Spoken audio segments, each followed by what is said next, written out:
Yo, what's good? It's Tamika Denise, yo auntie, the neighborhood auntie, and we had a sound issue for this WNBA halftime report for Golden State Valkyrie versus the Las Vegas Aces. Man, oh man, so since it's not going to be a halftime report but a full report in general, what's going on around the league, major events, you feel me, the big trades, Carrington to Minnesota.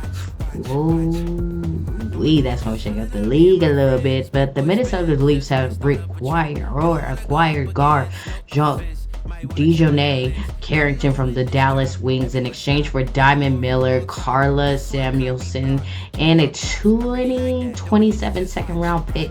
Carrington, a former most improved player and all defensive first team member, joins the WNBA's top team at 24-5 losses, boasting their backcourt defense. Yes, ladies and gentlemen, the backcourt has been lifted. I think they're going to go for another title run. If my predictions are correct, they're going to win it overall. Or just meet New York on the other side.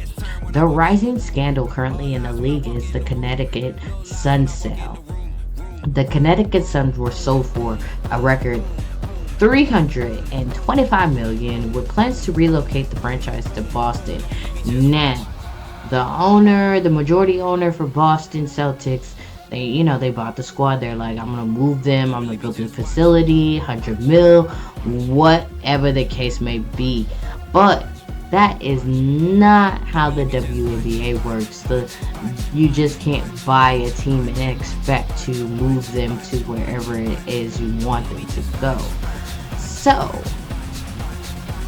the skyrocketing franchise value highlights tension in ongoing CBA negotiations as players push for a larger share of revenues, better travel conditions, and roster expansions before the current agreement expires on October 31st, 2025. Now, in addition to this buyout and potential move to Boston, you have other teams that are coming into the league for the 2020. You got a Canada team. You got Toronto coming in. I think that's going to be a large market too. So I think they're not getting a lot of players or a lot of fans coming to Connecticut. I don't know. Y'all let me know in the chat. Have there been sold out games at Connecticut? Are they losing their fan base just based on their wins right now? Can Boston potentially bring in a different type of crowd? I think if Boston gets a squad for the women, I think they're going to go crazy like Golden State. I think they've been waiting for this moment, you feel me? Now, going into why the league is expanding, top recruits like Aaliyah Boston, Caitlin Clark, our girl Angel Reese have brought in so much revenue and new deals across. So I understand the players want to do this and they want to do it fast. They're going to push the league to pay them what they're worth. I remember as a youngin', I thought my salary going in as a pro, 1999, 1998, like I'm thinking a little kid, like, hey, I'm gonna get this 50K, not knowing that's not a lot of money, you feel me? As an adult at the age of 39, I don't play professional basketball, but as a fan and someone who's been in love with the game for many years and has seen this league grow, I believe that we have an opportunity to just see a different type of pay scale for these players, and I think it's going to work out for them. I really do. It's not going to be what they are expecting at this time, but I think within the next 20 years there's going to be a lot of growth, a lot of expansion, and a lot of players. Like, this is, Cynthia Cooper, women like that, Dawn Staley, Cheryl Swoops, those women who created the league, like Lisa Leslie, like they were the greats. That's our dream team. You feel me? But I think we're getting into a position where we're having another. I think Asia Wilson's Ross. That rookie class, they set the bar, you feel me?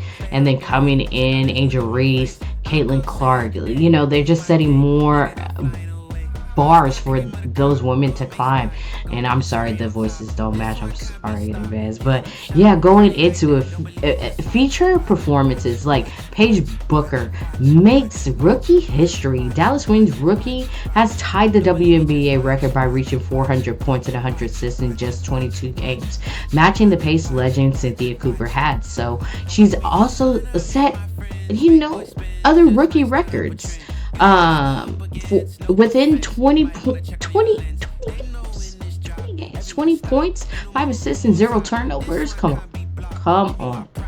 Oh man, Sabrina over there on the East Coast is erupted for 36 points and 11 rebounds. Man, that was a big night. Along with missing men, Emma is coming. The Belgium star is coming through for her Liberty debut, contributing 11 points and helping spark the turnaround for that win last night. Or today. Team stories, man, across the league. Indiana is resilient without Caitlin Clark. I said it yesterday, and I'm gonna say it again for all of y'all in the back, but Caitlin Clark is a non-factor in this Indiana. I think she is distracted, and she slows them down, and what they're creating and what they've done without her the past few weeks has been nothing short of a freaking miracle. When you look at last year's season to this year's season, I definitely feel bad for Chicago Sky. Definitely feel bad because they were building something there, or at least the players thought they did, right? And what started this Indiana run has to go to Aaliyah Boston. You know what I mean? Honestly, the girl is averaging 15 points per game, 54 from the field, frequent double doubles. They're holding steady at 16 and 12. They're not where my Valkyries are right now. It's tough out here. 7. I think we got pushed to 8 right now, and then we meet the Aces again. On Wednesday. But Aaliyah Boston has had a strong performance. They're resilient without, and then you have Chloe Bibby coming in with a 7-day contract, impressing folks. I think that Caitlin Clark might get traded, or someone big from that camp will be traded. I don't know, but the two teams that are coming in are going to need players.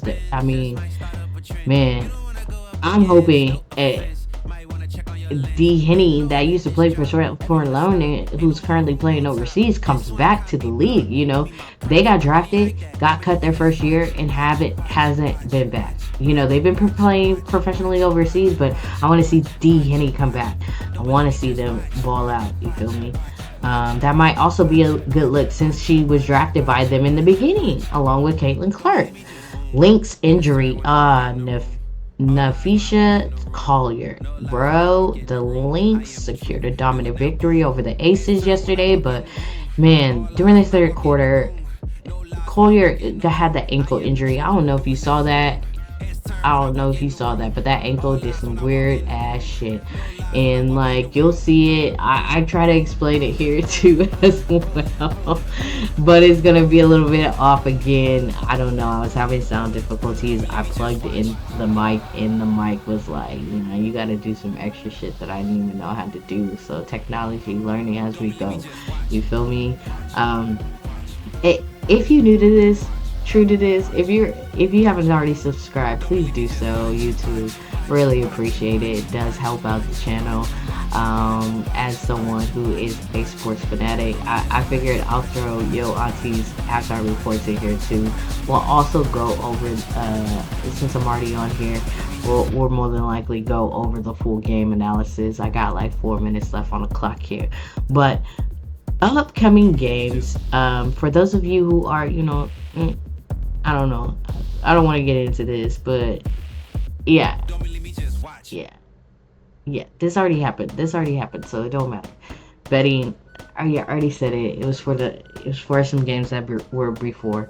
You feel me? But um, let me go into this real quick and go over what has been going on for my squad today.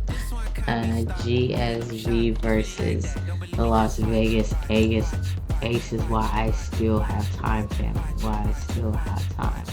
Man, honestly, it was an unexpected loss for me. Golden State lost at 77 to 101. We're now 14 and 14. The Aces are 15 and 14. They were born 14 and 14 going into the game, but we definitely traded that spot to them. Man, so I'm just looking forward to where we're going to end up. It looks like currently we're eighth in the league, which puts the Aces above us currently in the standings for the playoff spot. Now we only have one loss in this well, we have two losses. I think we're 2-2 for this road trip. So we're going back home. The next two games we play the Aces. I think we're going to do fairly well against the Aces. We're going to study some film.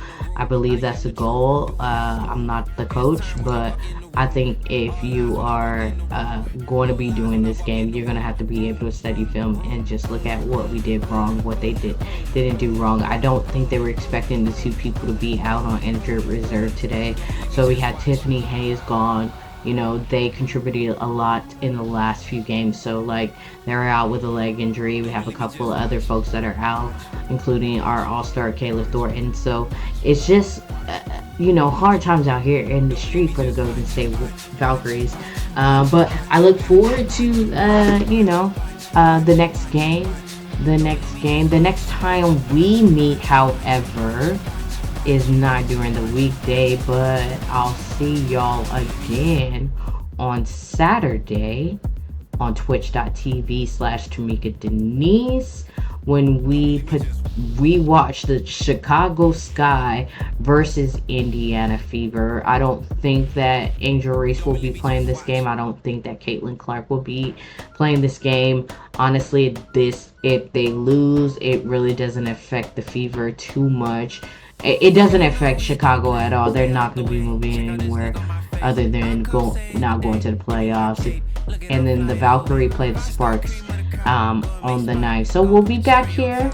We'll get into it. Thank you so much for, rocking with me. I'm sorry for the sound. Again, I will not be doing that shit, And then more than likely, we'll go back to our original setup on Twitch. You can rewatch these games on Twitch up until a couple of times, a couple of days, or whatever the case may be. But if you haven't already done so, subscribe.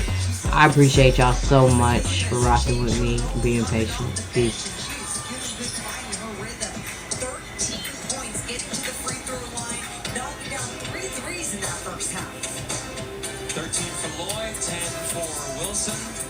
Lloyd had 12 against Minnesota, had a 20-point game in Dallas.